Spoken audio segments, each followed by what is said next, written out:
Bonjour. Bonjour. On est avec Abou Bakr. D'accord. Et c'est quoi qui a fait qu'avant vous étiez musulman et maintenant vous êtes un chrétien? En fait, moi, mon père a amené un imam à la maison pour nous faire lire le Coran. On lisait le Coran en arabe, mais on comprenait pas l'arabe. On récitait des versets par cœur en arabe sans rien comprendre. C'est comme ça que mon père m'a éduqué dans l'islam, sans rien comprendre. Et au Pakistan, il y a des madrasas où on fait lire, où les enfants ils apprennent par cœur le Coran, mais sans rien comprendre, parce que c'est de l'arabe. Donc moi, je suis en France. Dieu a permis que je parte dans une famille d'accueil en France. Comme je vous ai dit, j'étais parti pour des vacances pendant 3 semaines. Et en fait, c'est là où j'ai entendu parler de Jésus pour la première fois. On m'a parlé de Dieu en français. Et là, j'ai compris. J'ai lu la Bible et ensuite j'ai lu le Coran en français cette fois-ci. Et j'ai vu que c'est pas du tout une continuité. Parce qu'en fait, la Bible déclare que Jésus est le Fils bien-aimé de Dieu. On le voit dans Matthieu chapitre 3. Matthieu chapitre 3 verset 16. Lorsque Jésus-Christ a été baptisé dans l'eau, Jean-Baptiste, voilà, il a baptisé Jésus. Jésus est sorti de l'eau. La Bible dit que Jésus s'est mis en prière.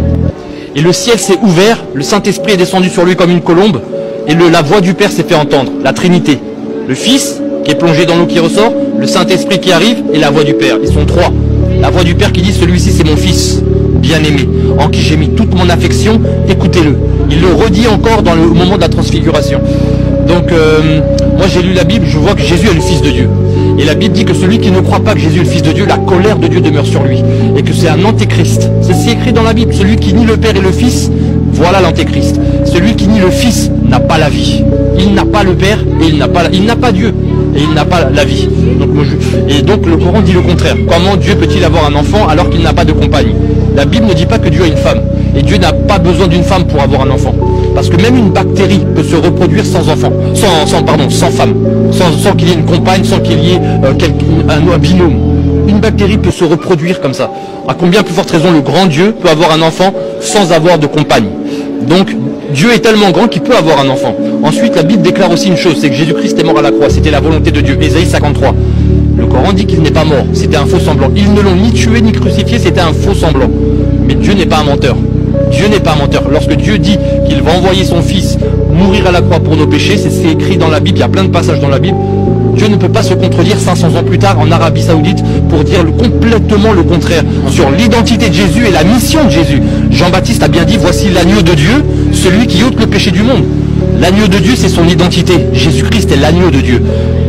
Et ôter le péché du monde, c'est la mission de Jésus-Christ. C'était ôter les péchés du monde. C'était pas juste guérir les malades et faire des miracles. C'était bien plus que cela. À la croix, Jésus-Christ a dit tout est accompli. Donc voilà, moi j'ai lu la Bible, j'ai lu le Coran. Je crois que la vérité est dans la Bible.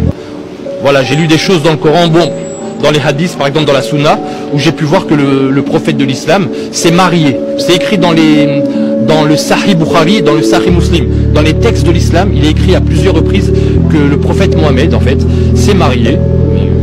C'est marié, il n'y a pas de souci au mariage. Mais quand un prophète de 53 ans, je lis, c'est écrit dans les textes, ne dites pas c'est moi, c'est les textes, c'est Bukhari qui le dit, c'est Sahih, que le prophète Mohammed s'est marié avec une fille de 6 ans qui jouait à la poupée et à la balançoire.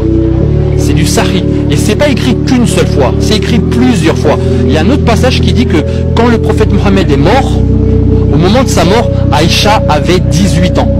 Elle avait 18 ans, c'est pas moi qui le dis encore une fois, je le répète, c'est pas moi, ce sont les textes de l'islam. Moi je peux pas accepter, comme les musulmans n'acceptent pas que Dieu a un fils, moi j'accepte pas que le sauveur du monde puisse se marier avec une petite fille, Aïcha, de son nom. Voilà. Bon, merci beaucoup. De rien, passez une bonne journée.